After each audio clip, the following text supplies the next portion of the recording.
کہ جی tax to G D P ratio جو 60.5% ہے، وہ آئی ایم ایف نے کہا 15% کرو، پاکستان نے کہا بھائی معاف کرو 12.5% تک میں کر دوں گا. یعنی کہ پاکستان کا وہ طبقہ جو کہ زبردست ہے، یعنی کہ جس کی زندگی ہے، وارے نیارے ہیں، ہم جیسے لوگ نہیں ہیں جن کو ٹیکس دینا پڑتا ہے اور سب سے زیادہ دینا پڑتا ہے، ان کو کیسے اس گرفت میں لایا جائے گا؟ آپ جیسے لوگوں نے کوشش کر کے دیکھ لی، ہم نے تو 11 حکومتیں دیکھ لی، انہی لوگوں کی حکومتیں آئی اور پھر عمران خان کی حکومت میں آپ بھی آئے. وہ کیا اب ہو جائے گی گیدڑ سنگی جس سے کہ لوگ ٹیکس دینے لگیں گے اور یہ ہمارا tax to G D P ریشو 12.5% اور آئی ایم ایف کی خواہش کے مطابق 15% ہو جائے گا؟ دیکھیں کامران صاحب، پہلی بات تو بالکل صحیح کہہ رہے ہیں عمار صاحب کہ اگر آئی ایم ایف کی رپورٹ دیکھیں تو وہ لوگ تھوڑا ٹرانسپیرنٹ طریقے سے کام کرتے ہیں، اور انہوں نے صرف 2023 نہیں بلکہ 2023 سے لے کر 2028 تک کی پروجیکشن پاکستان کی بنا کے آپ کے سامنے رکھ دی ہے. اس پروجیکشن کے حساب سے پاکستان کے عام آدمی کی اور پاکستان کی معیشت کی کوئی بہتری مجھے ان شیڈولز میں نظر نہیں آ رہی ہے. وہ یہ نہیں کہ انہوں نے کوئی غلط شیڈول بنایا ہے، مگر انہوں نے ایک چیز بنائی ہے کہ یہ ہمارے حساب سے پاکستان کو ڈیفالٹ سے بچانے کے لیے یہ ہمارے پاس پروجیکشن ہے، مگر اس کا مطلب یہ ہے کہ عوام اگلے 5 سال، آپ ایک سال بار بار آپ 1 سال کی بات کرتے ہیں، ان کے پروگرام میں اگلے 5 سال میں کوئی ذرہ برابر بھی پاکستان کی معیشت میں امپروومنٹ کا کانسیپٹ نہیں ہے ایز پر آئی ایم ایف، کیونکہ وہ ہماری چیزوں کو سمجھتے ہیں اور انہوں نے پروجیکشن اسی بنیاد پر بنائی ہے. اور ان کی جو پروجیکشن ہے وہ بھی آؤٹ ہو جائے گی اگر ہم نے اپنی پوزیشن آج سے بہتر نہیں کی. تو اب سوال یہ پیدا ہوتا ہے، بنیادی سوال یہ پیدا ہوتا ہے کہ جو لوگ یہ کہہ رہے ہیں کہ آئی ایم ایف کا پروگرام لے کے ہم نے پاکستان کی معیشت کو بحال کر دیا ہے، ان کو معیشت کے بنیادی اصولوں کا اندازہ ہی نہیں ہے کہ دنیا میں کہیں بھی آئی ایم ایف پروگرام معیشت کو بحال نہیں کرتا ہے. وہ معیشت کو سسٹینیبل کرتا ہے کہ آپ ڈیفالٹ سے بچ رہے ہیں. دوسری بات جو آپ بات کر رہے ہیں tax to G D P ریشو کی، پاکستان کو انہوں نے کہا ہے کہ اپنے ٹیکس کو بڑھائیں. اب وہ آپ کو یہ نہیں بتاتے کہ ٹیکس آپ کہاں سے بڑھائیں، وہ کہتے ہیں کہ ٹیکس کی اماؤنٹ لے کر آئیں، رائٹلی سو، کیونکہ ان کا تعلق نہیں ہے. تو ہم اتنے بے حس لوگ ہیں کہ ہم انہی لوگوں پہ ٹیکس لگا کے ریونیو بڑھا دیتے ہیں، اور جو نہیں ٹیکس دیتے وہ نہیں دیتے. تو اب سوال یہ ہے کہ جو نہیں دیتے اور وہ آئی ایم ایف، تو اس کے لیے آئی ایم ایف کچھ نہیں کرے گا. وہ یہ نہیں کہے گا کہ آپ دکانداروں سے ٹیکس لیں. مگر اب جو پوزیشن آ گئی ہے، جو مجھے لگتا ہے کہ اب جب یہ پروگرام آئے گا، دیکھیں یہ جو آپ کے سامنے کاغذ رکھا ہے آج، یہ تو صرف ایک آپ کو انہوں نے 9 مہینے کے لیے ایک چیز دی ہے کہ چلے جی آپ کے بہت برے حالات ہیں، آپ فار دا ٹائم بینگ یہ پکڑ لیں. جب مارچ 2024 آئے گا اور جو بھی آدمی اس وقت حکمران ہوگا اس کو اگلے 5 سال کا ایک پروگرام آئی ایف کے ساتھ ایگری کرنا پڑے گا. اور اس وقت میرا ذاتی خیال ہے آئی ایم ایف نہ صرف یہ کہے گا کہ ٹیکس کیسے کلیکٹ ہو، بلکہ یہ بھی کہے گا کہ کس سے کلیکٹ ہو. مگر اس پہ بھی ان کے کہنے یا نہ کہنے سے فرق نہیں پڑتا. اگر ہمارے رویے اور ہمارا طریقہ یہی رہا تو پاکستان کے حالات اچھے ہونے کا مجھے کوئی ذرا سا بھی شبہ نہیں ہے کہ اللہ رحم کرے گا. بہرحال ایک یہ چیز ہے، مگر ہمارے صاحب ایک بات یہ ہے کہ ظاہر ہے کہ جو اس روش پہ چلتے ہوئے تو کچھ نہیں ہوگا. پچھلے 70 سال سے چلتے ہوئے ہم اس جگہ پہ پہنچ گئے، اس کا مطلب ہے یہ تو ہماری راستہ ہی غلط ہے. لیکن اب کچھ out of the box solutions کی بات ہو رہی ہے. زراعت ہماری ایک بہت بڑا ایک پہلو ہے جس میں کہ بہت پوٹینشیل ہے ہر لحاظ سے. ٹیکس چلے ہم نہیں لیتے، چلے زرعی پیداوار تو ہم بڑھائیں، اور اس کے لیے اب کافی ایفرٹ ہو رہا ہے. یہ ایس آئی ایف سی وغیرہ بنایا ہے، منرلز کے لیے ہو رہا ہے، آئی ٹی کے لیے ہو رہا ہے، اور ان تمام چیزوں کے لیے آپ نے دیکھا کہ فوج کی چھتری تلے ایک باقاعدہ نظام تشکیل دیا گیا ہے جو اس سے پہلے نہیں ہے. Do you see light at the end of the tunnel? سر دیکھیں جی یہ چیزیں جو ہیں اقدامات جو ہیں ہر 3-4 سال میں کوئی ایک نئی انویسٹمنٹ اسکیم آتی ہے اس پہ چلے جاتے ہیں. اگر ہم زراعت کی بات کریں فنڈامنٹل ہمارا زراعت کا مسئلہ یہ ہے کہ ہم ایک ایگریکلچرل کنٹری ہے, بے تحاشا زمین ہے ماشاءاللہ سے, فرٹائل لینڈ ہے, مگر پھر بھی ہم اتنا گندم نہیں اگا پاتے جس سے ہم اپنے آپ کو فیڈ کر سکیں, اور ہمیں وہ چیز امپورٹ کرنی پڑتی ہے. ہم اتنی دالیں نہیں اگا پاتے جس سے ہمیں اپنے آپ کو فیڈ کر سکیں. دال جو ہے ہمارے یہاں کینیڈا سے امپورٹ ہو کے آتی ہے. تو یہ فنڈامنٹل چیز ہے جو کہ مسئلہ ہے. کتنی بھی آپ انویسٹمنٹ کر لیں اس میں, یہ پالیسی ڈریون چیزیں ہوتی ہیں کہ جی ہم زراعت میں سب سے ایک چھوٹی سی مثال یہ ہے کہ ہم ایک ویٹ سپورٹ پرائز جو ہے ہم سیٹ کرتے ہیں, شوگر کین کی ہم ایک منیمم پرائز سیٹ کرتے ہیں, اس سے مارکیٹ کو بالکل ہم ڈسٹارٹ کر دیتے ہیں, اور وہ ساری سبسڈیز جو ہوتی ہیں وہ ان لینڈ لارڈس کے پاس چلی جاتی ہیں جن کے بڑے بڑے ایکڑز ہوتے ہیں, یا بہت ایک جو ہے ٹاپ 2% آج میں کہیں پڑھا سے کہ 2% جو ہمارے یہاں کے لینڈ اونر ہیں دے اون 45% آف لینڈ. تو زیادہ سبسڈیز ان کے پاس چلے جاتی ہیں. جو ایک چھوٹا فارمر ہے جس کا سائز چھوٹا ہے اس کے پاس تو ویسے بھی وہ چیز نہیں آتی. تو ہم نے آلریڈی وہ چیز کو ڈسٹارٹ کر دیا.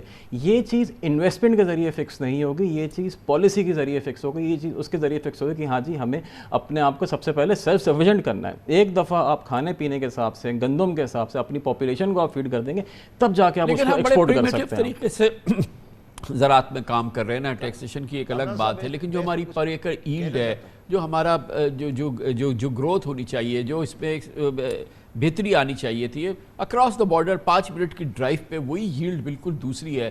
اور ہم کہاں 14 ملین بیل کر رہے تھے کاٹن کی, ہم پھر 6 ملین بیل پر آ گئے. ہمیں تو وہ کیچ اپ بھی کرنا ہے, مگر اس کے لیے جو اب اقدامات کیے جا رہے ہیں وہ شاید اس سے پہلے نہیں کیے گئے, اور پھر جب اس میں آرمی آتی ہے تو اس میں کنسسٹنسی وغیرہ آ جاتی ہے. تو مجھے تو لائٹ ایک at the end of the tunnel مجھے نظر آتی ہے. بالکل امید یہی ہے کہ اگر اس سے ہو جاتا ہے اور اس سے اور زیادہ انویسٹمنٹ سٹارٹ ہو جاتی ہے تو اس میں اگلے 1-2 سال میں جو ہمیں نظر آ جائے گا پروڈکشن یا ییلڈ انکریز ہوتے ہوئے, کیونکہ زراعت ایک ایسی چیز ہوتی ہے رزلٹ آپ کو بہت جلدی اس میں نظر آتا ہے. تو اگر یہ چیز سکسیسفل ہے تو آپ ود ان اے ایئر آپ دیکھ سکتے ہیں. جی میں یہ کہہ رہا ہوں کامران صاحب, مجھے یہ بتائیں, آپ بڑی اچھی باتیں کر رہے ہیں, مجھے یہ بتائیں کہ جس اسمبلی میں 372 MNAs میں سے تقریباً 160 MNA وہ لوگ ہیں جن کی ایگریکلچر انکم ٹیکس ہے, اور وہ زراعت کے لیے چیف آف آرمی سٹاف کی طرف دیکھ رہے ہیں. وہ 170 MNAs جو بیٹھے ہیں اسمبلی میں, اگر ان کی جو بھتہ گیری ہے, جو ان کی وڈیرہ شاہی ہے, جو ان کا لینڈ لارڈزم ہے, اگر آپ ختم نہیں کریں گے زراعت میں کچھ نہیں ہونے والا. میں آپ کی بات سے ڈس ایگری کرتا ہوں. مجھے یہ سمجھائے نا کہ ان کی ذرا ٹیکس ریٹرن نکالے نا 372 MNAs کی, ان میں سے 190-180 کی ایگریکلچر انکم ٹیکس ہوگی. وہ ایگریکلچر سے پیسے کماتے ہیں, بڑی بڑی گاڑیوں میں آتے ہیں, اور وہ ایگریکلچر کو اس شکل پہ لے آئے ہیں. اب ہم یہ کہہ رہے ہیں کہ پاکستان آرمی کا chief of army staff agriculture کو صحیح کرے گا, تو بھائی ان 172 کو کیوں رکھا ہوا ہے؟ لیکن بہرحال اللہ کرے کوشش تو کرنی ہے, اور اس کے لیے جو اقدامات کرنے کی ضرورت ہے وہ ایک ہے, اس میں بہرحال اسکوپ ہے. شبر صاحب, یہ اگر ہمارے پاس اس سلسلے میں فورن انویسٹمنٹ آئے اور لوگ بڑے بڑے امپورٹنٹ ممالک, بڑے متمول ممالک جو ہیں وہ فوڈ سیکیورٹی کے لیے دیکھ رہے ہیں, ان کے پاس اس کی بہت شدید ضرورت ہے, اور ہمارے دوست ممالک بھی ہیں, اور یہ کانسیپٹ جو ہے وہ یقیناً ایک بہت ہی میننگ فل کانسیپٹ ہے. اگر اس پہ ہم صحیح طریقے سے ان کو موقع فراہم کر دیں, ہم جیسے کہ کہہ رہے ہیں SIFC کے تحت 1 ونڈو 1 سٹاپ ہم ان کو سلوشن دیں, جو کہ اس سے پہلے نہیں پاکستان میں نہ اندرونی سرمایہ کاری کو ملا ہے نہ بیرونی سرمایہ کاری کو ملا ہے. اگر خدا نہ خواستہ اب بھی نہیں ملا تو کوئی فائدہ نہیں ہوگا, لیکن مل گیا تو ہمارے ساتھ پھر تو فائدہ ہوگا نا. امید تو ہے اگر کچھ بہتر ہو جائے, مگر یہ ہے کہ میں آپ کو پچھلا ایکسپیرینس جو ہے اس کے حساب سے تو میرے خیال سے بہت مشکل ہے, مگر اگر ہو جائے تو سب سے پہلے تو ہماری اپنی فوڈ سیکیورٹی کو اس سے فائدہ ہوگا, اس سے پہلے کہ دوسرے کو ہو. یہ زیادہ امپورٹنٹ ہے. جی شبر صاحب, دیکھیں کامران صاحب, بات یہ ہے کہ اگر کارپوریٹ فارمنگ آتی ہے اور ہمارے دوست ممالک ہمارے ملک میں فوڈ سیکیورٹی کے لیے لینڈ بائی کرتے ہیں اور وہ یہاں ایگریکلچر کو ڈیولپ کرتے ہیں, تو اس سے ہماری لوکل ایگریکلچر امپروو ہوگی, اس میں مجھے کوئی ڈاؤٹ نہیں ہے. یہ ایک بالکل پازیٹیو اسٹیپ ہے, اس پہ ہمیں آگے جانا چاہیے, اس پہ کوئی حرج نہیں ہے. میں اس سے ڈس ایگری نہیں کر رہا ہوں. میں آپ سے صرف یہ عرض کر رہا ہوں کہ پاکستان کی جو ایگریکلچر کی اکنومی ہے اس کو ہمیں بیٹھ کے یہ دیکھنا پڑے گا کہ اس کا ہرڈل کیا ہے. اس کا ہرڈل جو ہے, بنیادی ہرڈل 2 ہیں اس کے اندر. ایک اس کا بنیادی ہرڈل یہ ہے کہ ہمارا جو لینڈ ہے وہ اتنا اب پنجاب میں اوور فریگمنٹڈ ہو چکا ہے کہ وہاں سے پروڈکٹیوٹی نہیں آ رہی ہے. اور دوسری بات یہ ہے سندھ میں جو ہے وہ اتنا زیادہ بڑے سائز کا ہے, وہاں سے بھی پروڈکٹیوٹی نہیں آ رہی ہے, پانی کا ریسورسز ایلوکیٹڈ پراپرلی نہیں ہے. تو جب یہ ساری چیزیں آئیں گی, آگے چلیں گی, تو پھر آگے بات چلے گی, مگر اسٹرکچر کو چینج کرنا ہے. بہت بہت شکریہ جناب شبر زیدی. جناب مارج خان ہمارے ساتھ موجود تھے. خبر سب بریک, اس کے بعد سیاست کی بات کرتے ہیں. وقت آ گیا ہے نگران حکومت قائم ہو, مگر اس سے پہلے ایک بہت امپورٹنٹ ڈیولپمنٹس ہو رہی ہیں. معنی خیز قانون سازی ہو رہی ہے. پہلی بار پاکستان میں کوشش کی جا رہی ہے کہ نگران وزیر اعظم کو, نگران حکومت کو بااختیار بنایا جائے, مالی اختیارات دیے جائیں. اس کے لیے کوششیں جاری ہیں, اور اس دوران نگران حکومت کون بنائے گا, کیسے بنے گا, اس کی گفتگو بھی جاری ہے. اور اس کے بارے میں بات کرتے ہیں چھوٹے سے وقفے کے بعد.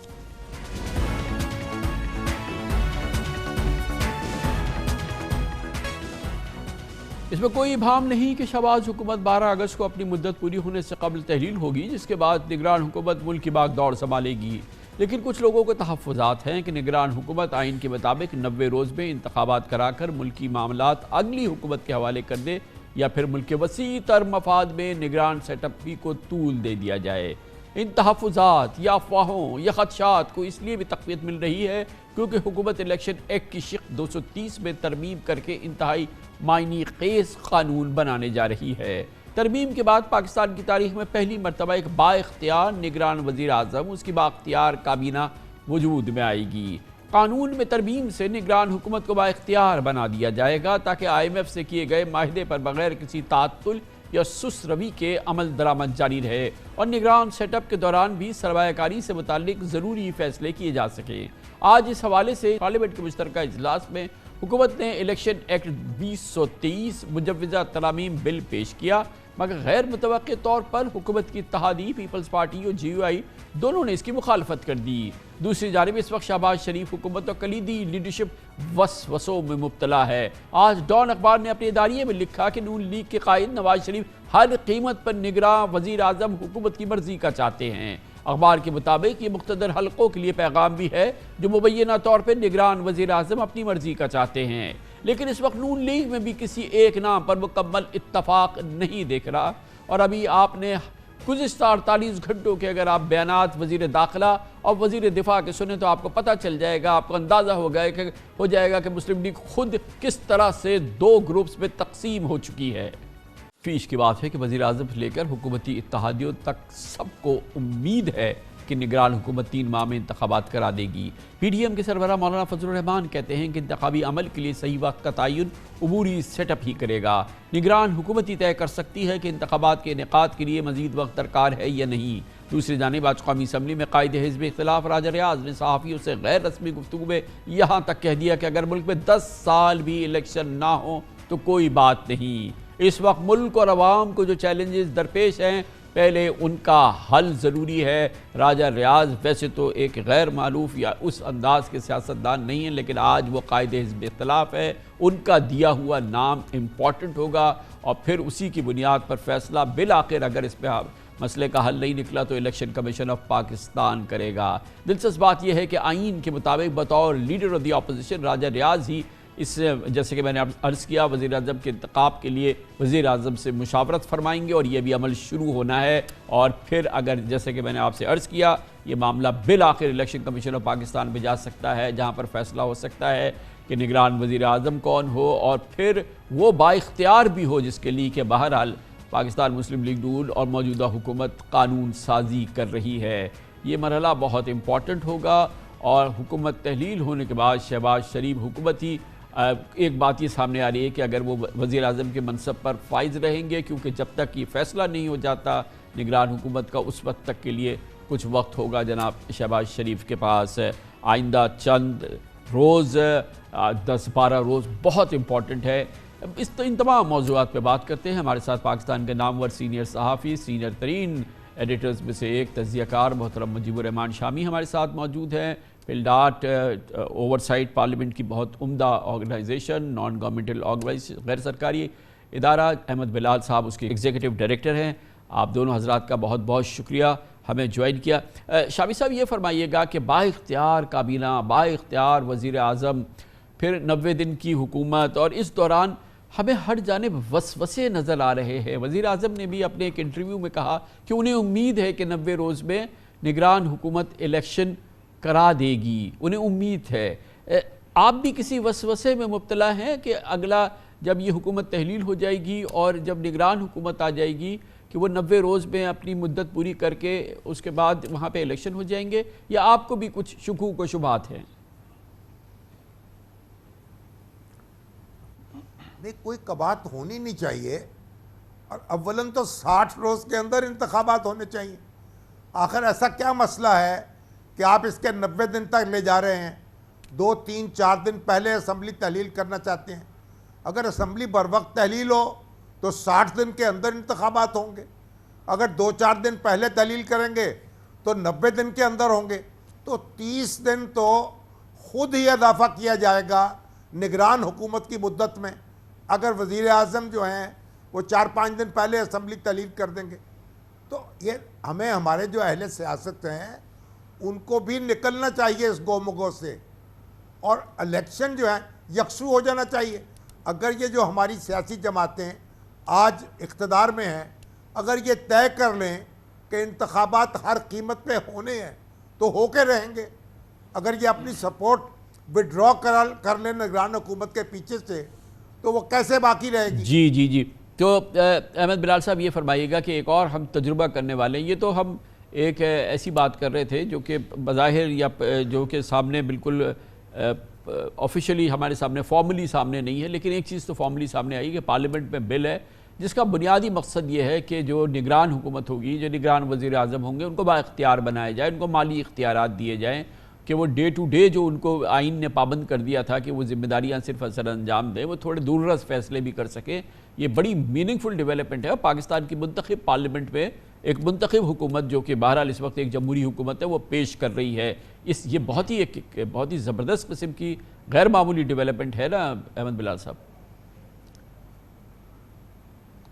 جی بالکل، میں آپ سے اتفاق کرتا ہوں. بہت ہی غیر معمولی ڈیولپمنٹ ہے، کرٹیکل ڈیولپمنٹ ہے. اور اس کا تعلق اس بات سے ہے کہ زیادہ پاور دینے کا اہتمام اگر ہو رہا ہے تو اس کا مطلب ہے کہ جو کیئر ٹیکر پرائم منسٹر ہے وہ موجودہ حکومت کی مرضی کا ہی ہوگا. ایسا تو نہیں ہو سکتا کہ وہ ایسے آدمی کو لا کے بٹھا دے جس کے بارے میں کچھ پتہ نہ ہو لیکن اس کو بہت سی پاورز دے دے. تو یہ مجھے 2 باتیں ساتھ میں، دونوں باتوں کا جو کمبینیشن ہے وہ خطرناک لگ رہا ہے. ایک تو یہ ہے کہ اگر آپ کی مرضی کا وزیر اعظم ہوگا تو اس کا مطلب یہ ہے کہ پھر وہ غیر جانبدار تو نہیں ہوگا، اور اگر وہ غیر جانبدار ہوگا تو اس کے پاس بہرحال کوئی مینڈیٹ تو نہیں ہوگا، وہ منتخب نہیں ہوگا. تو اگر آپ کے پاس مینڈیٹ نہیں ہے تو آپ اس کو اتنی پاورز کیوں دے رہے ہیں؟ یہ کنٹراڈکشن ہے. اس کے پاس مینڈیٹ بھی نہیں ہے، اس کے آپ پاور دے رہے ہیں تو وہ کسی ایک پارٹی کو انفلوئنس کر سکتا ہے انتخابات میں ان کے حق میں یا ان کے خلاف. اور تیسری بات یہ، وہ کوئی ایسے فیصلے کر سکتا ہے جو آنے والی حکومت کے ہاتھ بھی باندھ دے. تو میرے خیال میں یہ جو کیئر ٹیکر گورنمنٹ کا فلسفہ تھا یہ بالکل اس کے خلاف ہے. اور یہ مجھے تو اس کے اندر بہت کباہت نظر آ رہی ہے. یہ 3 مہینے کی بجائے چاہیں تو 2 مہینے میں کر لیں. اس میں اتنے بڑے کون سے فیصلے ہیں؟ اور جہاں تک ایمرجنسی کا تعلق ہے، کامران خان صاحب، وہ ہمارے الیکشنز ایکٹ 2017 میں جو اس وقت سیکشن 230 ہے اس کے اندر یہ ایمرجنسی یا ارجنٹ قسم کے فیصلے، اس کی پروویژن تو ابھی بھی موجود ہے. تو بہت ہی ایمرجنسی کو آ گئی اور فیصلہ کرنا پڑا تو بھی وہ کیئر ٹیکر گورنمنٹ کر سکتی ہے. لیکن اس کو امپاور کر کے کو باقاعدہ انتظام کرنا، یہ مجھے اس میں مجھے تو ایک قابل اعتراض بہت امپورٹنٹ ہے، آبزرویشن ہے احمد بلال صاحب کی. شامی صاحب آپ فرمائیے گا کہ کیا یقین ہو گیا ہے پی ڈی ایم اور پیپلز پارٹی حکومت کو اور ان کی لیڈرشپ کو کہ وزیر اعظم ان کی مرضی کا ہوگا؟ یہ ان کو پکا پتہ ہے، کیونکہ ظاہر ہے کہ بہت ہی امپورٹنٹ آرگومنٹ ہے. ورنہ اپنے ہاتھ سے اس کو با اختیار بنانا، مزید اس کو اختیار دینا، پہلی بار پاکستان میں ایک با اختیار نگران حکومت قائم کرنا، یہ ایک اچنبے کی بات ہے اگر ان کو یقین نہیں ہے کہ ان کا اپنا وزیر اعظم نہیں ہوگا. تو دیکھیے، وزیر اعظم تو ان کی مرضی ہی سے آئے گا، لیکن سوال یہ ہے کہ وزیر اعظم کو اس کے اقتدار کو طول دینے کی اور اس کو با اختیار بنانے کی ضرورت کیا ہے؟ تو نگران حکومت کا تو فلسفہ ہی ختم ہو جائے گا. آپ دیکھیں نا، ایک طرف آپ نے شروع کر دیا کہ بھئی ڈار صاحب بھی ہو سکتے ہیں. بھئی غیر جانبدار شخص کوئی کیسے ہو سکتا ہے؟ ایک پارٹی کا ذمہ دار رہنما، اس کو آپ کیسے کہیں گے وہ غیر جانبدار ہے؟ تو آپ تو خود ہی اس کی تقلید کرتے چلے جا رہے ہیں. تو میرا خیال ہے کہ یہ جو کنفیوژن ہے یا ابہام ہے اس سے نکلنا چاہیے. اور آپ نے دیکھا کہ پیپلز پارٹی بھی اور جمعیت علماء اسلام بھی وہاں بھی یکسوئی نہیں ہے. تو گویا لگتا یہ ہے کہ کوئی ایک مختلف لہریں چل رہی ہیں اور اس پر مختلف لوگ سواری کر رہے ہیں، اور وہ دھڑام سے وہ نیچے نہ گر جائیں کہیں. ان کو یہ غور کرنا چاہیے اس بات پر. یقیناً. تو احمد بلال صاحب، یہ ایک میننگ فل ڈیولپمنٹ ہے، مگر اس کا ایک سیدھا جواب ہے کہ پاکستان IMF پروگرام کے اندر ہے، پاکستان میں SIFC کے تحت فوج کی چھتری تلے معیشت سنوارو حوالے سے بہت امپورٹنٹ انیشیٹیوز زراعت میں دوسرے شعبوں میں کیا جا رہا ہے، اور ہماری اطلاعات کے مطابق فورن انویسٹمنٹ آنی ہے، بڑی میننگ فل فورن انویسٹمنٹ آنی ہے، وہ سہل طریقے سے آگے بڑھتی رہے. اس کے لیے یہ اہتمام کیا جا رہا ہے کہ جو وزیر اعظم ہو وہ ایک با اختیار وزیر اعظم ہو. لیکن بہرحال ہم جیسے آبزرورز یہ دیکھ رہے ہیں کہ ایک نگران حکومت کے ختم ہونے کی کوئی تاریخ یا کوئی تھریشولڈ نہیں ہے، کیونکہ ابھی ہم نے دیکھا کہ پنجاب اور KPK میں 6 مہینے سے نگران حکومت چل رہی ہے اور آگے بھی شاید چلتی رہے گی. 3 مہینے سے چل رہی ہے مگر آگے بھی چلتی رہے گی. گویا کہ یہ ایک وسوسہ اور ڈاؤٹ یہ سارے جو ہے یہ بے بنیاد نہیں ہے. جی، جب ایک بار کوئی چیز ہو جائے، چونکہ ایک بار یہ پنجاب اور خیبر پختونخوا کے کیس میں الیکشن بھی کانسٹیٹیوشنلی مینڈیٹڈ پیریڈ سے آگے چلے گئے ہیں 90 روز سے، اور پھر کیئر ٹیکر گورنمنٹس بھی آگے چلی گئی ہیں. جب ایک بار کوئی ایسی چیز ہو جائے تو پھر دوسری بار ہونے کا امکان کو آپ نظر انداز نہیں کر سکتے. یہ ایک وسوسہ ہے لوگوں کے دلوں میں، ہمارے دل میں بھی ہے کہ اگر ایک بار یہ ہوا. لیکن اس وقت تو یہ کہا جاتا تھا کہ یہ 2 اسمبلیوں کا الیکشن الگ سے ہو گیا تو پورا نظام تلپٹ ہو کے رہ جائے گا، 5 اسمبلیوں کا الیکشن اکٹھے ہونا چاہیے. لیکن اب تو 5 اسمبلیوں کا الیکشن ہو رہا ہے، اس میں تو قطعاً کوئی گنجائش ہونی نہیں چاہیے آگے بڑھنے کی اور اس کو ایکسٹینڈ کرنے کی. اگر یہ ہو گیا تو پھر تو پورے کانسٹیٹیوشن کی سکیم فیل ہو کے رہ جائے گی. لیکن بہرحال لوگوں کے وسوسے ہیں، ہمارے بھی ہیں، وہ موجود ہیں کیونکہ پہلے ایک بار ہو چکا ہے. اس پہ رائے دیجئے گا شاوی صاحب کہ یہ جو ابھی سامنے معاملہ آیا، اسحاق ڈار صاحب کا نام جو سامنے آیا، پھر اس کی زبردست طریقے سے تردید آئی حکومت کی جانب سے، PMLN کی جانب سے. جناب خواجہ آصف نے اس کو متعدد انٹرویوز میں اس کو مسترد کیا، اور پھر ایک عام رائے بھی تھی. ابھی آپ نے بھی اپنے کلمات میں اسی طرف اشارہ کیا، مگر آج رانا ثناء اللہ نے وزیر دفاع نے یہ بات کی. آج وزیر داخلہ نے خاص طور پہ اسحاق ڈار صاحب کا بڑا مضبوط کیس پیش کیا. انہوں نے کہا سیاستدان کو ہونا ہے تو کیوں نہیں اسحاق ڈار صاحب. یہ بے پر کی تو بات نہیں تھی نا، یہ جو سامنے آئی اسحاق ڈار صاحب کی، اور پھر اس نے مسلم لیگ کے اندر جو ایک خلیج ہے اس کو مزید نمایاں بھی کیا. اس پورے معاملے پہ آپ کی رائے پلیز. دیکھیے، یہ بے پر کی تو یقیناً نہیں ہو گئی، یہ پروں والی حماقت بھی ہو سکتی ہے. لیکن بنیادی بات یہ ہے کہ آپ نیوٹرلٹی کا تصور کیا ہے؟ پھر نگران حکومت کی ضرورت کیا ہے؟ نگران حکومت کی تو ضرورت یہ ہے کہ ایسا شخص لیڈ کرے حکومت کو جس پر ساری جماعتوں کا اعتماد ہو. اب اگرچہ PTI اس وقت اسمبلی میں موجود نہیں ہے، لیکن PTI حزب اختلاف کی سب سے بڑی جماعت ہے. آپ کیسے اس بات کو اگنور کر سکتے ہیں اور کیسے اس کا منہ چڑھا سکتے ہیں کہ اپنے اندر سے کوئی وزیر اعظم بنا دیں؟ تو یہ تو ایک اس طرح مذاق، نہ خود مذاق بننا چاہیے نہ کسی دوسرے کا مذاق اڑانا چاہیے. تو بنیادی بات یہ ہے کہ یہ جو اختیارات دیے جا رہے ہیں اس پہ پچھتانا بھی پڑ سکتا ہے. وہ کھیر پکائی جتن سے چرخہ دیا جلا، آیا منا کھا گیا تو بیٹھی ڈھول بجا. یہ ایسی صورت نہ ہو جائے. یقیناً. اور بلال صاحب ایک کوئکلی یہ بتائیے گا کہ PTI کا کیا کردار ہوگا اب جب نئی حکومت بننے جا رہی ہے؟ قائد حزب اختلاف تو راجہ ریاض ہیں، مائنڈ یو وہ کہتے ہیں 10 سال بھی حکومت رہے، پہلے مسئلے حل ہو جائیں پھر ہم دیکھیں گے. بہت ہی سگنیفیکنٹ ان کا اسٹیٹمنٹ ہے. PTI کا کیا رول ہوگا جب یہ نگران حکومت بننے جائے گی، جو کہ جیسے شاوی صاحب نے بڑھایا کہ اپوزیشن کی سب سے بڑی جماعت ہے؟ دیکھیے، انصاف کا تقاضا تو یہ ہے، ماضی میں بھی ایسے ہوا ہے کہ چونکہ پارٹیوں کو آن بورڈ لینا ہوتا ہے، اور اگر کانسٹیٹیوشنل ریکوائرمنٹ نہیں بھی ہے تو پارلیمنٹ سے باہر کی کوئی سگنیفیکنٹ پارٹیاں ہیں ان سے بھی مشورہ کر لیا جاتا تھا.